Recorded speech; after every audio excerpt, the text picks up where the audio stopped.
যে সিসিটিভি ফুটেজটা আপনারা দেখছেন, ওখানে টাকার ব্যাগ নিতে কালো টি শার্ট পরা যে ছেলেটা ছিল সেটা ছিলাম আমি। ওয়েস্টিনের নিচে সাদা সিএফ মোটর বাইকে হেলমেট লাগানো অবস্থায় আমার সাথে কথা বলতেছিলেন একজন উপদেষ্টা। সেই উপদেষ্টা ছিলেন আসিফ মাহমুদ সজীব ভুইয়া। মোহাম্মদপুর থানার মতো একটা ছোট্ট একটা থানার একটা বৈষম্যবিরোধী ছাত্র আন্দোলনের আবার সেই ছেলেপেলে মব ক্রিয়েট করতে গিয়ে ধানমন্ডি থানা ধরা খাইলো, তাদেরকে ছাড়ে আনলো কি? আব্দুর রহমান মাসুদের মতো এত বড় ফিগার, এই ইন্টারন্যাশনাল নেতা ওই রকম লোকজনদেরকে ছাড়াইতে থানায় যায়। কেন যায়? খোঁজ করেন, চোখের সামনে দেখতে পাচ্ছেন কারা কারা ধনী হয়ে গেছে, কিভাবে রাতারাতি ফকির গুলা কোটিপতি হয়েছে, এটা ওপেন সিক্রেট। এবং এদের এইসব টাকা পয়সা আসছে থেকে এইভাবেই।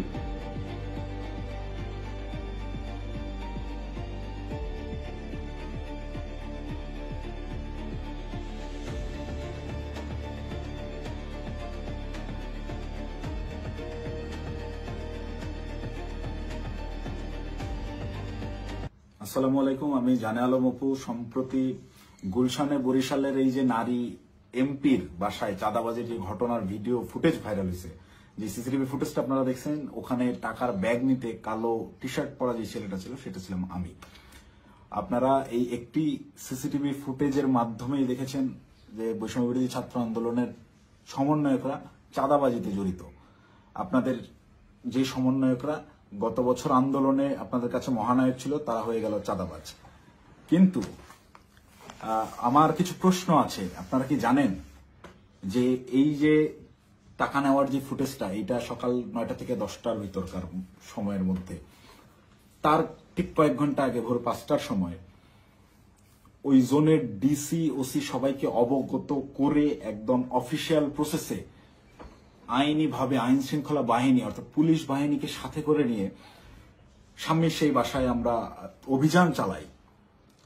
আপনারা কি জানেন সেই অভিযানে যাওয়ার আগে গুলশানেরই কোনো একটা জায়গায় আমার সাথে উপদেষ্টা আসিফ মাহমুদের কথা হয়? কই নিউজ মিডিয়ায় এত কিছু আসলো, এই 2 মিনিটের সিসিটিভি ফুটেজটাই কেন? আগের রাতের গোটা অভিযানের বিষয়টাকে একদম স্রেফ ধামাচাপা দেওয়া হলো কেন? ভোরবেলার সেই পুলিশ সাথে করে নিয়ে যে অভিযান চালানো হয়, 5টা থেকে 6টা পর্যন্ত টানা 1 ঘন্টা শাম্মী আহমেদের বাসায় অভিযান চলে, আইন শৃঙ্খলা বাহিনী সহ। গোটা বাসা তন্ন তন্ন করে খোঁজা হয়, কোথাও শাম্মীকে পাওয়া যায় না। কিন্তু বাসা অভিযান চলাকালীন সময়ে প্রত্যেকটা জায়গায় আমরা বুঝতে পারতেছিলাম এখানে শাম্মী ছিল। তার ব্যবহৃত জিনিসপত্র, বেডের পাশে তার ফোন, তার হেডফোন, তার জুতা, এভরিথিং, তার ভ্যানিটি ব্যাগ, সবকিছু একদম স্পষ্ট বোঝা যাচ্ছিল শাম্মী এই জায়গায় ছিল। সামহাও ইনফরমেশন লিক হয়ে গেছে, সে চলে গেছে।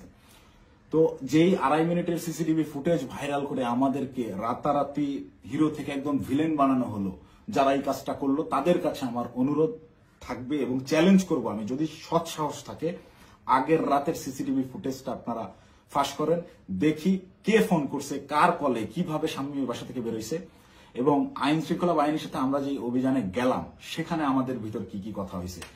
আমরা চাঁদাবাজ কিভাবে হলাম? চাঁদাবাজি তো করি নাই। আমাদেরকে পরের দিন সকালবেলা এটা যোগাযোগ রিয়াদের সাথে করছে, রিয়াদের সাথে যোগাযোগ করে রিয়াদকে ডেকে পাঠাইছে তারা। রিয়াদ আমাকে ফোন দেয়, ফোন দিয়ে ডেকে নেয় যে ভাই ওই বাসায় একটু আসতে হবে। তো সে আমাকে প্রাথমিকভাবে জানায় যে শাম্মী যায় নাই, এটা এখনো আমাদের কাছে তথ্য আছে, আমি বাসায় নজরদারি করতেছি, আপনি তাড়াতাড়ি আসেন। আমি ইমার্জেন্সি যাই। যাওয়ার পরে রিয়াদ আমাকে নিয়ে ভিতরে যায় এবং বলে যে ভাই উপর থেকে ডেকে পাঠাইছে বলার পর আমরা ওকে তাহলে চল। আবার যাওয়ার আগে একটু আটকাইলাম যে অন্যরা আসুক। পরে বেশ কয়েকজনকে ফোন দিল রিয়াদ, দিয়ে বলে যে ভাই সবাই ঘুমিয়ে গেছে, কেউ আসতেছে না। তো অগত্যা আমি ওর সাথেই গেলাম। সিঁড়িতে রিয়াদ আমাকে টাচ দেয় যে ভাই ওরা কিছু টাকা পয়সার কথা বলছে, পোলাপানরা চাপানি খেতে টাকা পয়সা দিবে। তা আমি স্বাভাবিকভাবেই মাইন্ডসেট করে নিছি, আমরা রাতে যে কজন আসছিল আর পুলিশ সব মিলে সর্বোচ্চ 40 জন হবে। তো পুলিশদেরকে বাদ দিলে এটা 15-20 জন বা 30 জন সর্বোচ্চ। এই কত বা দিবে, 50,000 1 লাখ টাকা হয়তো বা দিবে। এইটা একদম নর্মাল থট থেকে ভাবছি। এই ভেবেই আমি ওর সাথে ভিতরে যাই। ও আমাকে বলে দিছে যে আমি বলছি যে আমি ভাই এগুলা আমার মন সাইদের, আমি কথাবার্তা বলতে পারি না। বলে আপনার কথা বলতে হবে না, আপনি রাতে খুব ভালো রোল প্লে করছেন, আপনারা ওরা ভয় পাবে। আপনি যেভাবে সব জায়গায় খোঁজাখুঁজি করছেন, চিল্লাচিল্লি করছেন, আপনারা ওরা ভয় পাবে। আপনার ফেসটা খালি দরকার, আপনি খালি আমার সাথে তাল মেলাবেন, বাকিটা আমি দেখবো।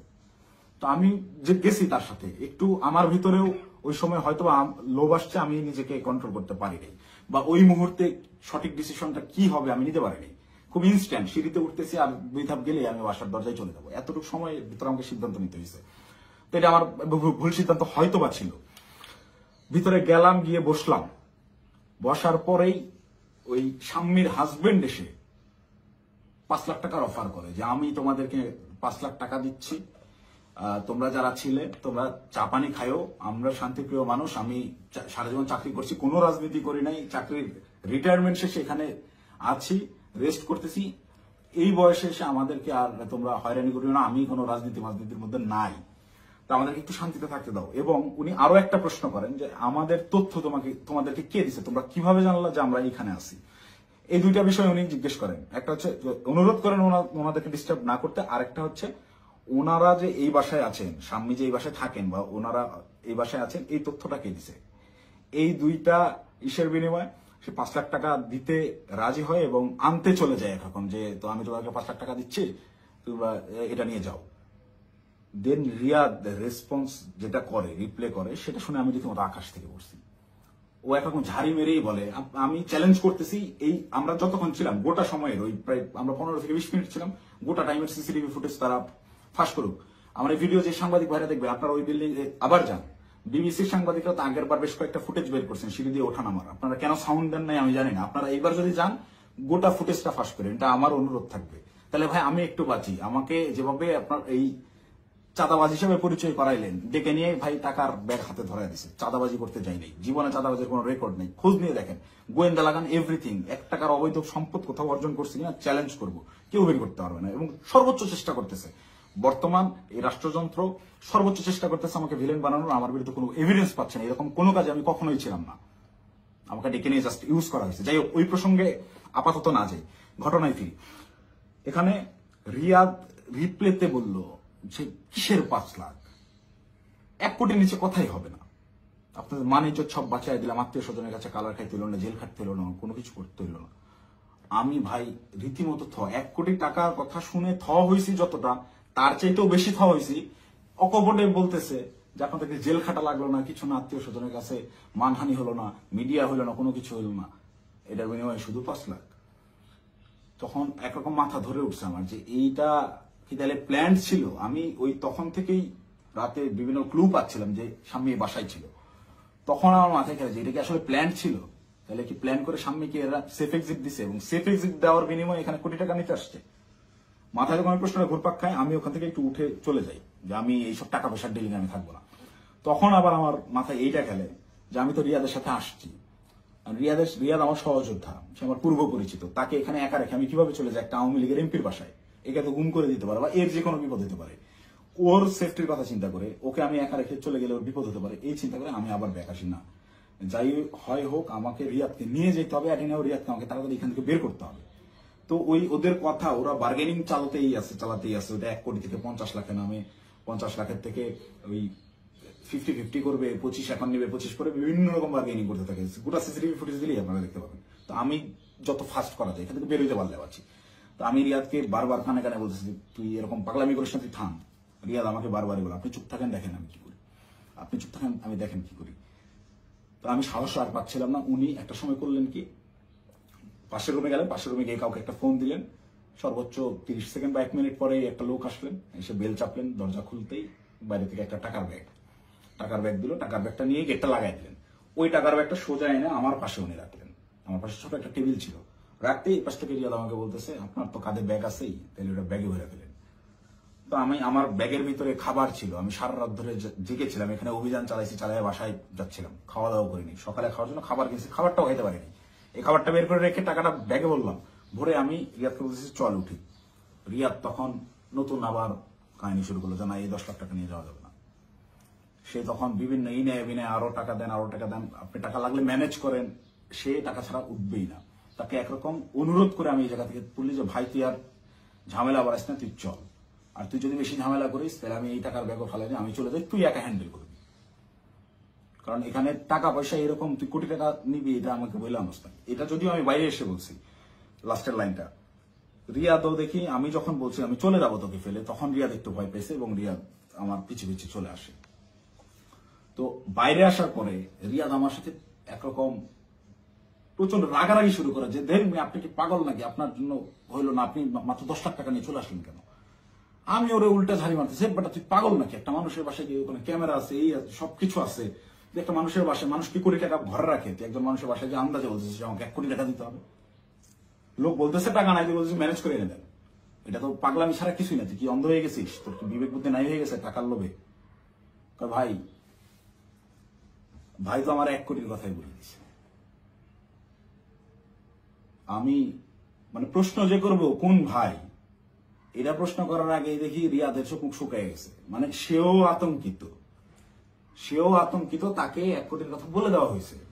এই 1 কোটি কেন আনা হইলো না, বা আমি যে বাধাগ্রস্ত করছি আমার জন্য সে 1 কোটি আনতে পারলো না, এটার জন্য সে আমার উপরে বিরক্ত এবং সে নিজেও নার্ভাস। রিয়াদের চোখে মুখেও দেখি চিন্তার ছাপ। পরে বললাম কোন ভাই, কখন বললো তোরে, কার সাথে কথা বলছিস আমি যাওয়ার পরে। বলছে রাতে কোন ভাই আসছিল দেখেন নাই। তখন আমি 30 সেকেন্ডের মতো চুপ করে থাকি, ভাবতে থাকি। যখন রাতে কোন ভাই আসছিল এইটার সমীকরণটা আমার মাথায় মেলে এবং রিয়াদকে আমি বলি যে যে ভাইয়ের সাথে কথা বলে আসলাম তুই কি সেই ভাইয়ের কথা বলতেছিস। রিয়াদ বলে হ্যাঁ। কয় আপনি বুঝতেছেন না, ওখানে ক্যামেরা আছে, সবকিছু আছে, সবকিছুর সামনে আমি 1 কোটি টাকার সাহস করতেছি, এটা কি এমনি এমনি। তখন আমার কাছে একটু হলেও বিশ্বাসযোগ্য মনে হচ্ছে না আসলে এইটুকু একটা ছেলে ও 1 কোটি টাকা চেয়ে ফেলছে, ক্যামেরা আছে এটা জেনে সহ ও জানে। কিন্তু এই বাসায় আমরা 3-4 ঘন্টা আগেও পুলিশ সহ অভিযান চালাই গেছি, বাসার কোথায় কি আছে সব জানা। ও খুব ভালো মতো জানে এখানে সিসিটিভি ক্যামেরা আছে, সব রেকর্ড হচ্ছে। তারপর ও বিন্দু পরিমাণ ভয় ছাড়া ও অকপটে 1 কোটি টাকা চেয়ে ফেলছে। এটা অবশ্যই ওর কথার কিছুটা হইলেও সত্যতা আছে, ওর পেছনে ওই রকম ব্যাকআপ আছে। তো আমি একরকম মন খারাপ করে চলে যাচ্ছি, আমার মাথায় কিছু কাজ করতেছে না। তো রিয়াদ আমাকে জোর করে টেনে রিক্সায় তুলে ওই টাকার ব্যাগ সহ ঢাকার বিভিন্ন জায়গায় ঘোরাঘুরি করতে গেছে। আমাকে বিভিন্নভাবে কনভিন্স করতে গেছে, ভাই উনি তো বলছে। আমি নেমে আসার পরেও রিয়াদ গেটে ছিল, ওদের সাথে বার্গেনিং করে আসছে, 2 দিন সময় দিয়ে আসছে যে 2 দিন পর আমরা আবার আসবো, এটা বলে আসছে। তো আমাকে বলতেছে ভাই ওনাকে 2 দিন সময় দিয়ে আসছি, 2 দিন পরে কিন্তু আসতে হবে, আমাদেরকে টাকা তুলতে হবে। আমি ওর কথা বাড়াইলাম না, বললাম দেখা যাবে। আমি খালি চাচ্ছিলাম এখান থেকে আমি কাটতে পারলে পারছি, আমি কিসের মধ্যে পড়ে গেছি। এই ভাবে রিয়াদ চলে গেল ওখান থেকে ওই ওর বাসার দিকে। খুব সম্ভবত এটা মধ্যবাটা বৈঠাখালী নামের একটা জায়গায় যাবে, সেই জন্য একটা সিএনজি নিল এবং আমাকে ছেড়ে দিল। আমি আমার মতো চলে গেলাম এবং যাওয়ার সময় আমি ওকে জিজ্ঞেস করলাম তুই টাকাগুলা কি করবি। ও বলছে ভাই পোলাপান যেগুলো আসছে পোলাপানদেরকে দিতে হবে, তারপর ওই বাকি টাকাও তুলতে হবে, সব টাকা একসাথে তুলে তারপরে তো এটা ভাগাভাগির হিসাব। আমরা টাকাই তো তুলতে পারলাম না, এটা তো যা দিচ্ছে এটা তো আজকের পোলাপানেরই খরচ, পোলাপানের চাপানি খাইতে দিছে। আমি একটু চিন্তায় পড়লাম, তারপর আমি বললাম তাহলে পোলাপানদের দিয়ে দিস। ও বলছে ওকে, বিকালবেলা ইনশাল্লাহ এটা ভাগাভাগি করব, আপনাকে ফোন দিয়ে জানাবো। তো বিকালে আমি এর মধ্যেই আমি বেশ কয়েকজনের সাথে রাতে যারা ছিল তাদের বেশ কয়েকজনের সাথে যোগাযোগ করি এবং তাদের কথাবার্তা আমি সরাসরি স্বীকার করি নাই বা বলি নাই যে রিয়াদ এরকম করছে। তাদেরকে আমি বিভিন্নভাবে ঘটনাটা সম্পর্কে অবগত করার চেষ্টা করি, যেহেতু এরকম কিছু হয়েছে কিনা বা রিয়াদ কোনো টাকা পয়সা দিয়েছে কিনা। তো সবাই অস্বীকার করতেছে, মানে যারা আসছিল এই অভিযানটা চালাইতে তারা কেউ এই বিষয়ে অবগতই না। তার মানে এখানে ওই যে আমাদের গ্রুপে ইনফরমেশন দেওয়া হলো অমুক বাসায় আওয়ামী লীগের এমপি আছে বলে ছাত্রদেরকে চেতায় দেওয়া হলো, চেতায় দিয়ে এই ছাত্রদেরকে মব করতে পাঠানো হলো। ওখানে ছাত্রদেরকে পুলিশ বাহিনী সহ ওই এমপির বাসায় পাঠাইয়া ওই পরিবারকে ভয়ভীতি প্রদর্শন করা হলো। করার পরে ছাত্ররা সবাই যে যার মতো বাসায় চলে গেল।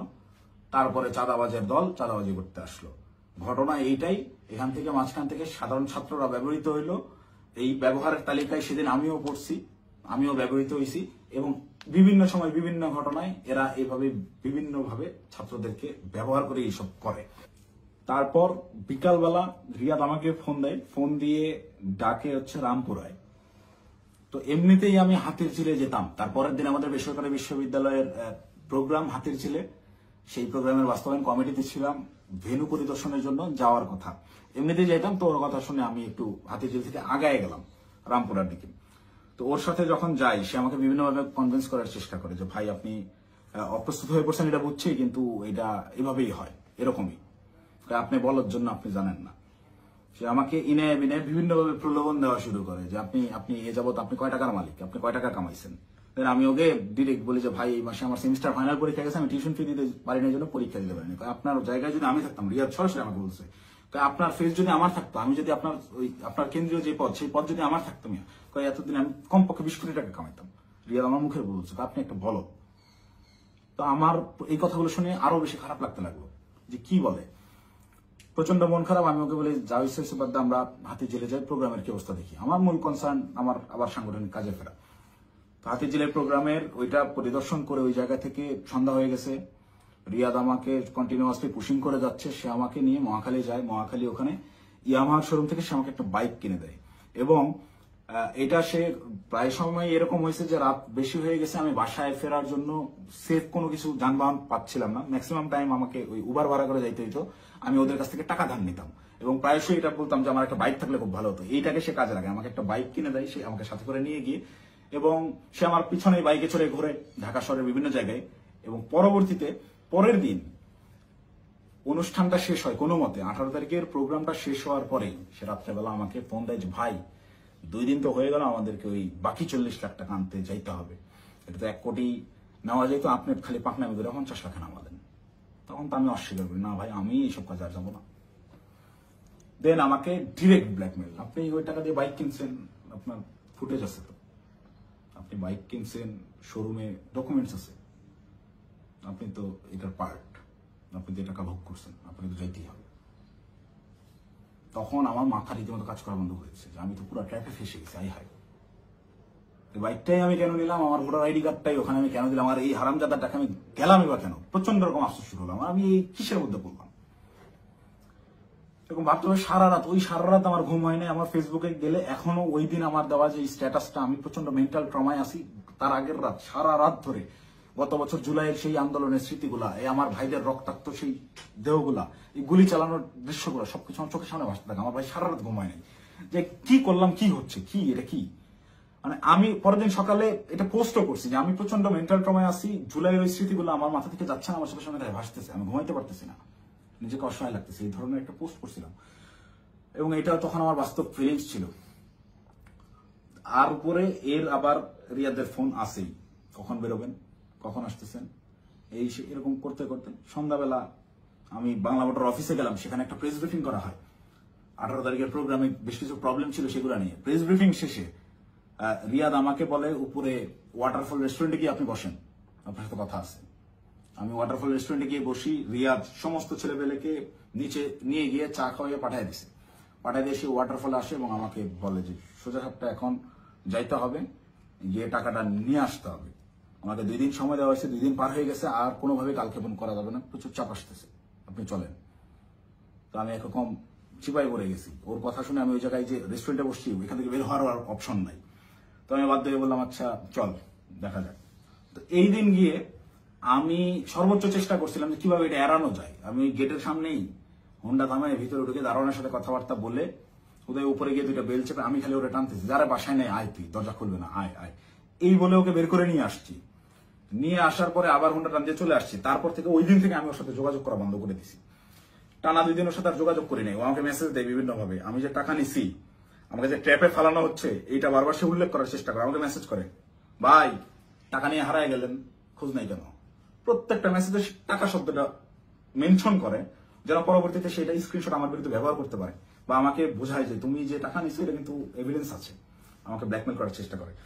তো আমি রিয়াদের মেসেজ রেসপন্স করা অফ করে দিলাম একটা সময়।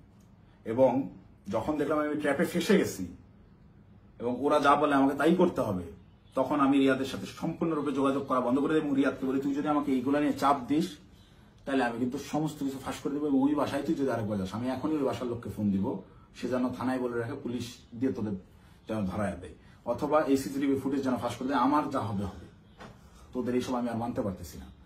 দেন রিয়াদও ভয় পেয়ে যায়, একরকম ও আমাকে থ্রেট মনে করা শুরু করে। ও দেখে রিয়াদ আর ভয় আমার সাথে যোগাযোগ করতেছে না। এবং সর্বশেষ যে ঘটনাটা ঘটে, রিয়াদ যেদিন ধরা খায় সেই দিন সে আমাকে না জানায় গেছে, সে আমাকে থ্রেট মনে করা শুরু করে। এবং এইটা সে তার উপর লেভেলের যে ভাইরা আছে, যে ভাইরা তাকে নিয়ন্ত্রণ করে, সেই ভাইদেরকে সে জানায় যে অপু এটা পজিটিভলি নেয় নাই, প্রচুর সমস্যা করতেছে। আর আসলে পজিটিভলি নেওয়ার মতো না, এই এক্সপিরিয়েন্স আমার লাইফে ফার্স্ট টাইম।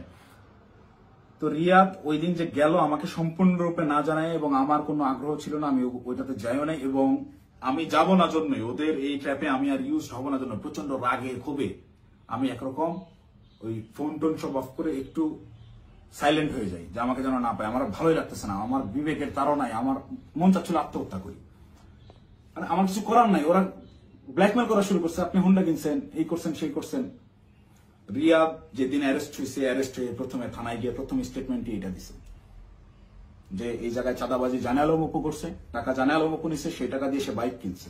মানে এইটা পূর্ব থেকেই ওকে শেখানো স্টেটমেন্ট। টাকা নিলি 10 লাখ, থানায় গিয়ে সাংবাদিকদের সামনে বলতেছে যে এরা 5 লাখ টাকা দিচ্ছে, 5 লাখ টাকায় জানা আলম অপু নিছে, নিয়ে 3 লাখ টাকা দিয়ে বাইক কিনছে, বাকি টাকা ওর ওয়াইফের চিকিৎসায় খরচ করছে। মুখস্থ বয়ান বলে দিবি, তুই কি জানাস আমার ওয়াইফ অসুস্থ কিনা? আন্দাজে একটা কথা যে বলে দিল, আমার ওয়াইফের গত 6 মাসে ওই রকম মেজর কোনো অসুস্থতা আসে নাই যে যার জন্য মেডিকেলে টাকা দিতে হবে। যাই হোক, রিয়াদ অ্যারেস্ট হয়ে থানায় গিয়ে যখন প্রথম স্টেটমেন্টটাই আমার বিরুদ্ধে দিল, এবং ওই জিনিসগুলো যখন আমি দেখলাম যে আমার সিসিটিভি ফুটেজ ভাইরাল করা হয়েছে, এবং রিয়াদ রিমান্ডে তো গেল পরে, আমি রিমান্ডে যাওয়ার পরে স্টেটমেন্ট দিলেও আমি বলতে পারতাম যে সে নির্যাতনের ঠেলায় হয়তোবা নিজে বাঁচার জন্য দোষ আমার উপর পার করেছে। তা না, সে অ্যারেস্ট হয়ে থানায় গিয়ে প্রথম স্টেটমেন্ট দিচ্ছে আমার বিরুদ্ধে যে এইগুলো সব জানালো মুখ করছে। এটা তার শেখানো বলে ছিল, তার উদ্দেশ্য ছিল আমাকে কর দেওয়া। এবং এখন পর্যন্ত রিয়াদের বিষয়টাকে ইচ্ছাকৃতভাবে মিডিয়া ট্রায়ালে রাখা হয়েছে, যতক্ষণ পর্যন্ত আমাকে না ধরতে পারবে, এই সমস্ত দোষ আমার উপরে না চাপাইতে পারবে, ততক্ষণ পর্যন্ত এরা থামাবে না। এরা আমি বাইরে থাকার থ্রেট মনে করতেছে। আমি আসতেছি, যে কোনো সময় আমি অ্যারেস্ট হয়ে যেতে পারি, আমাকে ওই হাসিনার মতো গুম করা হবে। হাসিনা যেভাবে নিয়ে আয়না ঘরে রাখতো মানুষজনদেরকে, কেউ জানতো না, বলতো সে নিজে একা একা হারায় গেছে। আমাকে বলতো যে সে চাঁদাবাজি করছে, করে এখন গা ঢাকা দিছে, কোথায় না কোথায় গিয়ে আছে। তো আমি জানি না আমার আসলে কি অপেক্ষা করতেছে, তবে আমি মহান আল্লাহ তাআলার কাছে শুকরিয়া জ্ঞাপন করতেছি। হয়তোবা জীবনে কোনো একটা ভালো কাজ করছিলাম, যার বিনিময়ে আল্লাহ তাআলা আমাকে ওই দিন ওই জায়গাটায় নেওয়া থেকে বিরত রাখছিলেন। আল্লাহ তাআলা হয়তোবা চান নাই যে আমি ওই পরিমাণ বেইজ্জতি হই, যার কারণে আমাকে নেয় নাই। আমি শুকরিয়া আদায় করি মহান আল্লাহ তাআলার কাছে, আমি চিরকৃতজ্ঞ। যাই হোক, এখন আমি যে কোনো সময় আমাকে আপনারা জেলখানায় দেখতে পারেন, আমার লাশ আপনারা নদীতে ভাসতে দেখতে পারেন, অথবা হঠাৎ করে একদিন টেলিভিশন খুলে দেখবেন যে আমি ওই বসে আছি, আমার সামনে প্রচুর টাকা পয়সা, মদ, তারপর হচ্ছে অস্ত্র দিয়ে আমাকে দেখানো হচ্ছে আমি ঢাকা শহরের সবচেয়ে বড় মাফিয়া ছিলাম, গ্যাংস্টার ছিলাম, আমাকে অ্যারেস্ট করা হয়েছে। এরকম যে কোনো নাটকই সাজানো হইতেই পারে। তো এই নাটকগুলো যদি সাজানো হতে পারে, বা আমাকে এভাবে ফাঁসানো হতে পারে, আমাকে দিয়ে এই কথাগুলো বলানো হতে পারে, তার আগেই সঠিক সত্যটা জাতির উদ্দেশ্যে, জাতিরকে জানানোর জন্য আমার এই ভিডিওটা বানানো। এখন আসি, অনেকেই এই ভিডিও দেখে বলবেন যে ভাই তুই এই 4-5 দিন ধরে চুপচাপ থেকে খুব সুন্দর স্ক্রিপ্ট লিখছিস। অনেকে, আমি যখন পোস্ট করছিলাম যে আমি গোটা বিষয়টা ক্ল্যারিফিকেশন একটা ভিডিও দিব, অনেকেই কমেন্ট করছে যে হ্যাঁ ভাই সময় নেন, সমস্যা নাই, ভালো করে স্ক্রিপ্ট লেখেন, তারপর আইসেন। তো এইখানেও যারা বলবেন যে স্ক্রিপ্ট করা হয়েছে, তাদেরকে আমি বলবো ওই 17 জুলাই 16 জুলাই পার হয়ে রাত 12টার পরে, যখন 17 জুলাই পরে, ওই 17 জুলাই ভোর 4:15 থেকে 30 এই 15 মিনিট সময়, কিংবা 4:10 থেকে 4:30 এই 20 মিনিট, বা আমি যদি আরো 10 মিনিট বাড়াই, 4:10 থেকে 4:40 পর্যন্ত 30 মিনিট আমি বললাম, এই 30 মিনিটের ওই যে গুলশান 2 মোড় পার হয়ে যেই 5 স্টার হোটেলটা, ওয়েস্টিন ইন্টারন্যাশনাল যে হোটেলটা, এই ওয়েস্টিনের নিচে সাদা সিএফ মোটো বাইকে হেলমেট লাগানো অবস্থায় আমার সাথে কথা বলতেছিলেন একজন উপদেষ্টা। সেই উপদেষ্টা ছিলেন আসিফ মাহমুদ সজীব ভুইয়া। আপনাদেরকে চ্যালেঞ্জ করব, আমাকে ভুল প্রমাণ করার আগে আপনারা ওই সিসিটিভি ফুটেজ জাতির সামনে আনবেন, এনে দেখাবেন যে ওই সময় আসলে এরকম কোনো কিছু ঘটে নাই, আমার সাথে আসিফ মাহমুদ সজীব ভুইয়ার কোনো কথাবার্তা হয় নাই, সে ওখানে আসে নাই। একজন উপদেষ্টা ভোর 4টার সময় বাইকে চড়ে হেলমেটে মুখ ঢেকে গুলশানের মতো অভিজাত এলাকায় কি কাজে আসে, এটা আমার জানার কথা না। আমি তো মামুলি পার্সন, তারা তো হাই লেভেলের পার্সন। আর আমার সাথেই কেন কথা বলতে হয়, বা কি বা কথা হয়।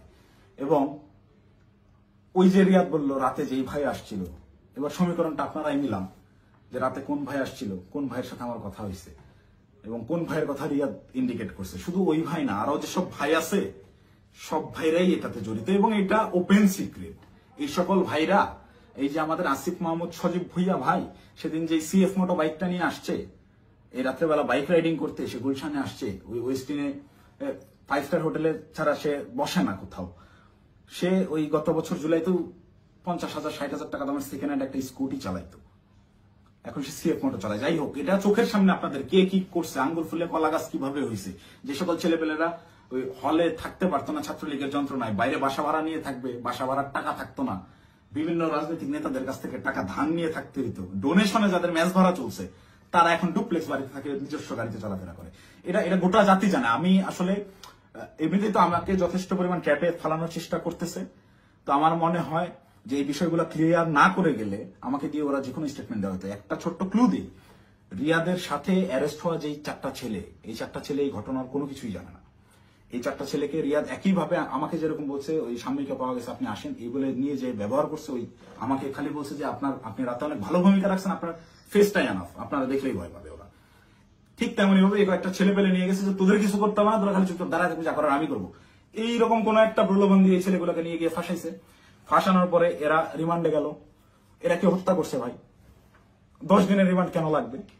10 দিনের রিমান্ড এই কারণেই চাওয়া হয়েছে বা 7 দিনের রিমান্ড এই কারণেই দেওয়া হয়েছে যে ঠিক ততক্ষণ পর্যন্ত এদেরকে জিজ্ঞাসাবাদ করা হবে যতক্ষণ পর্যন্ত এরা তাদের দেওয়া স্ক্রিপ্টেড দেওয়া বক্তব্য নিজেরা প্রকাশ না করতেছে। ভাই এই একটা চাঁদাবাজি সিসিটিভি ফুটেজ সব আছে, এটা তদন্ত করতে 7 দিনের রিমান্ড লাগে না, এটা বুঝতে রকেট সায়েন্স লাগে না। এখন ওই ছেলেগুলা যারা চাঁদাবাজিতে মানে গোটা ঘটনার সাথে কোনোভাবেই কানেক্টেড না, এই ছেলেগুলা আমি নিউজ দেখলাম প্রাথমিকভাবে স্বীকার করে নিচ্ছে চাঁদাবাজি জড়িত থাকার কথা। তারা জড়িত না থেকেও জড়িত থাকার কথা স্বীকার করে নিচ্ছে। মানে এদের উপরে কি পরিমাণ চাপ আসছে হিসাব করে দেখেন, আপনারা ভেবে দেখেন। তো আমার মাথায় এইটাই ঘুরতেছে যে আমাকে ধরার পরে আমাকে কি পরিমাণ চাপ প্রয়োগ করবে, আমাকে কি না কি বলাবে। তো এইসব কি না কি বলে ওদের এইসব প্যাচের মধ্যে আমি আর নাই। আমি সত্যটা বলে গেলাম, এখন যদি আমাকে গুম করে, আমাকে খুন করে, যাই করুক, আমি ভিডিওতে যা বলে গেলাম এটা শতভাগ সত্য, আমি দায়িত্ব নিয়ে বলতেছি। আমি আপনারা অনেকেই আমার পরিচিত মানুষজনদের ভিতরে অনেকেই ভিডিওটা দেখবেন যারা আমার সহযোদ্ধা, যারা আমার সাথে এতদিন চলাফেরা করছেন এবং যারা আমার সম্পর্কে জানেন, যারা আমার শুভাকাঙ্ক্ষী, তারা অবশ্যই এই কথাগুলো বিশ্বাস করবেন। তারা জানেন আমি ওই রকম দুর্নীতির সাথে যুক্ত হতেই পারি না এবং আমাকে তারাও ইউজ করে সুবিধা করতে পারে নাই। সুবিধা করতে পারে নাই জন্যই আমাকে আটকে দেওয়ার এত চেষ্টা। তো আমি যদি গুম হয়ে যাই, খুন হয়ে যাই, নিখোঁজ হয়ে যাই, যাই হোক, আমাকে যাই করুক, আপনারা দয়া করে এই সত্যটা জেনে রাখবেন, এইটাই প্রচার করবেন। অপু চাঁদাবাজ ছিল না এবং জুলাইকে বিক্রি করে চাঁদাবাজি যারা করতেছে, যারা ধনী হয়েছে, ফকিরের পোলারা কোটিপতি হয়েছে, তাদের বিরুদ্ধে আওয়াজ তুলতে গিয়ে অপু নিজেই চাঁদাবাজ হয়ে গেছে, ষড়যন্ত্রের শিকার হয়ে। ভাই আমি যদি চাঁদাবাজি করতাম, ভাই এই 1 মাস আগে আমার ইউনিভার্সিটিতে আমার সেমিস্টার ফাইনাল পরীক্ষা গেল, মাত্র 60 থেকে 70,000 টাকার মতো আমার ডিউ ছিল। এই 60-70,000 টাকা আমি দিতে পারিনি, এই জন্য পরীক্ষা দিতে পারিনি। আমি এনসিপির পদযাত্রায় গেলাম 5 তারিখে পদযাত্রা আমার জেলায় ছিল, আমি 4 তারিখে গেছি। আত্মীয় স্বজন, বাসার ফ্যামিলি মেম্বার সবাই জানে যে আমি আমার জেলায় সমাবেশ, এই কারণে আমি পরীক্ষা দিচ্ছি না। আসলে আমি টাকার অভাবে পরীক্ষা দিইনি। আপনার ইউনিভার্সিটিতে খোঁজ নিয়ে দেখেন, আমার পোর্টালে গিয়ে দেখেন আমার ডিউ কত টাকা। আমি রেজিস্ট্রার স্যারকে মেইল করছিলাম যে স্যার আমাকে পরীক্ষা দেওয়ার পারমিশন দেওয়া যায় কিনা, তারা আমাকে পরীক্ষা দেওয়ার পারমিশন দেয় নাই ডিউ রেখে। আমি এনসিপির সমাবেশে যাই 4 তারিখ, আমার বউয়ের কাছ থেকে 4,000 টাকা ধার নিয়ে যাই এবং ওই টাকা শেষ হওয়ার পরে আরেক ফ্রেন্ডের কাছ থেকে 2,000 টাকা ধার আনি। এভাবে ধার দেনা করে চলা লোক আমি যদি চাঁদাবাজি করতাম, ওদের মতো কোটি কোটি টাকার মালিকই হইতাম, ওদের সাথে লিয়াজু করে এইসব করতাম, আমাকে এত কষ্ট দিন যাপন করতে হইতো না। তো আমাকে চাঁদাবাজের যে নাটক করে আমাকে চাঁদাবাজ বানায় ভিলেন বানানো হইলো, এদের জন্য, এদের সাথে থেকে জুলাই এইরকম সংগ্রাম করছি, মানে আমার মাথায় খেলে না। আমি জুলাইতে, আপনারা যারা আমাকে আগে থেকে চেনেন তারা দেখছেন কিভাবে আমি একদম মুমূর্ষু অবস্থায় হাসপাতালে 13 দিন 14 দিন পড়েছিলাম। 30% 40% রিকভার করছি। অর্ধেক অসুস্থ অবস্থায় হাসপাতালের বেড থেকে চিকিৎসাধীন অবস্থায় আমি উঠে গিয়ে আবার আন্দোলনে যোগ দিয়েছি। আমার মন মানতেছিল না, আমার বিবেক কোনোভাবেই থামতেছিল না, আমার মস্তিষ্ক মাঠেই পড়েছিল না, আমার ভাইদেরকে হত্যা করতেছে, এটা আমি মানতে পারবো না। তো একইভাবে এই চাঁদাবাজের ঘটনায় যেভাবে আমি ফেসে গেলাম, আমার মাথায় এইটাই ঘুরছে, না এটাতে আর সায় দেওয়া যায় না, এটা আমি সায় দিতে পারবো না। সেদিন থেকেই আমি বিরূপ আচরণ শুরু করি, এইসব চিন্তা ভাবনা আমার মাথায় ঘুরতে থাকে।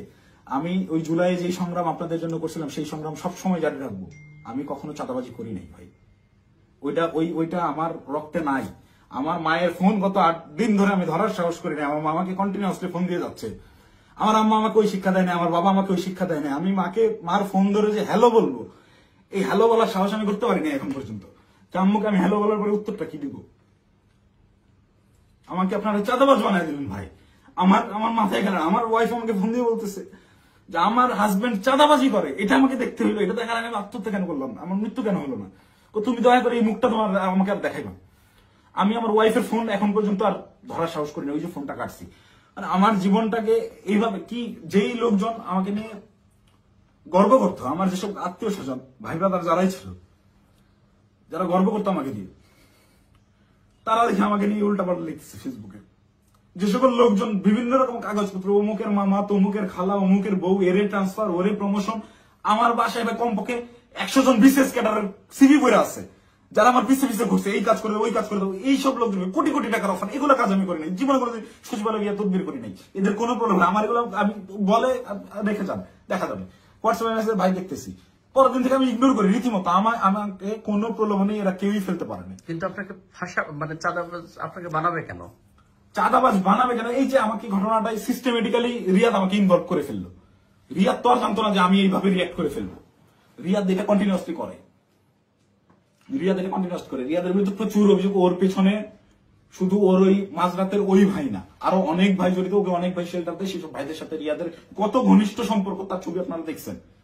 একটা কোলে নিয়ে ছবি তুলে, একটা ঘাড়ে নিয়ে ছবি তুলে। এটা এমনি এমনি না। আমি একজনকে চিনি না, তাকে আমি ঘাড়ে হাত দিয়ে ছবি তুলবো না, নর্মালি পাশে দাঁড়ায় ছবি তুলবো। হ্যাঁ, ব্যাপার আছে অনেক। ছবি তোলার ধরন, কথাবার্তার ধরন, আই কন্ট্যাক্ট, ওইগুলো দেখলে বোঝা যায় কার সাথে কিরকম সম্পর্ক। ফাইনালি এই যে আটকের যে নাটকটা, ভাই দেশে কত কি হয়ে যাচ্ছে। এই সামান্য 10 লাখ টাকার জন্য এত বড় নাটক, এই 4 দিন 5 দিন ধরে মিডিয়ায় এই আর এই, এটা এমনি এমনি না ভাই। এখানে পেছনে রাঘব বোয়ালদেরকে ঢাকার জন্য এই চুনোপুটিদেরকে বলির পাঠা বানানো হয়েছে। এদেরকে আমি হলপ করে বলতে পারি, আমি যতদিন অ্যারেস্ট না হচ্ছি, এই ঘটনায় আমার উপর দোষ চাপানো না হবে, ততক্ষণ পর্যন্ত মিডিয়ার ট্রায়াল থামবে না। যদি আমি এই ভিডিওটা না দিতাম, আমাকে ধরে নিয়ে ভিলেন হিসাবে বানাই দিয়ে গোটা ঘটনা ধামাচাপা দিয়ে দিত। বাট সামহাউ আল্লাহ চাইছেন আমি ওই দিন ওখানে যাই নাই। এবং আমি না যাওয়ার কারণটা ওই সত্যটা জেনে যাওয়া। আমি যখন এই সত্যটা জানছি, তখন থেকেই আমার বিবেকের তাড়নায় আমি একরকম আমার মাথা পাগল হয়ে গেছিল। একবার আমার আত্মহত্যার সিদ্ধান্ত নিচ্ছিলাম, একবার কি করবো ভেবে পাচ্ছিলাম যে আমি কোথায় এসে পড়লাম। এরা আমাদেরকে দিয়ে, এরা আমাদের ছাত্রদেরকে ইউজ করে এইভাবে মব ক্রিয়েট করে চাঁদাবাজি করতেছে। আরে ভাই, এই ছাত্রদের রক্তের উপরে যারা এরা উপদেষ্টা হয়েছে, মানে নর্মাল থিঙ্কিং করেন। আপনি যখন এটা ভাববেন, আপনি ওই দিনগুলো যখন স্মরণ করবেন, আপনার চোখের সামনে একজন গুলি গেছে, রাস্তায় রক্ত পড়ে আছে, রক্তটা আপনার চোখের সামনে ভাসতেছে। এই রক্তের উপর দাঁড়ায় থাকা একজন লোক যখন এই রক্ত যারা ঝরাইছে সেই সকল ছাত্রদেরকে আবারও ইউজ করে স্বার্থ হাসিল করতেছে। আমি তো মিথ্যা কথা বলতেছি না। খোঁজ করেন, চোখের সামনে দেখতে পাচ্ছেন কারা কারা ধনী হয়ে গেছে, কিভাবে রাতারাতি ফকির নির্বলা কোটিপতি হয়েছে। এটা ওপেন সিক্রেট।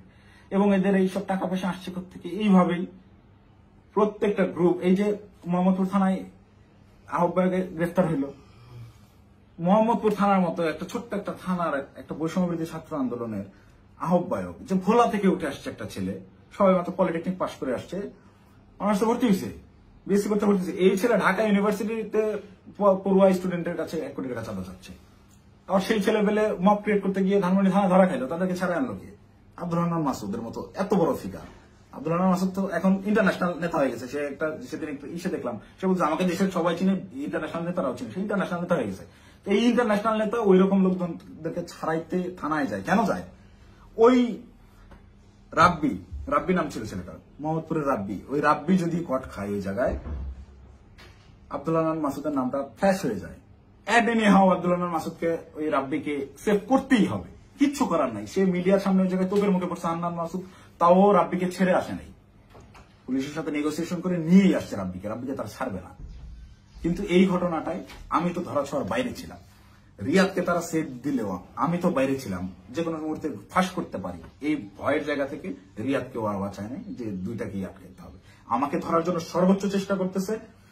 আমি কতক্ষণ বাইরে থাকবো, কতক্ষণ টিকে থাকবো আমি জানি না। যে কোনো সময় আমার যে কোনো কিছু হয়ে যেতে পারে।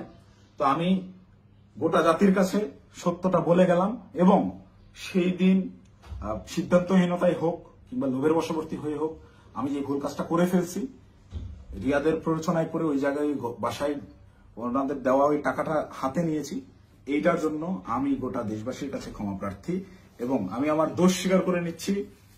এবং আমি প্রচলিত আইন অনুযায়ী, যেহেতু আমার নামে মামলা হয়েছে, আমি বিচার ফেস করতে রাজি আছি।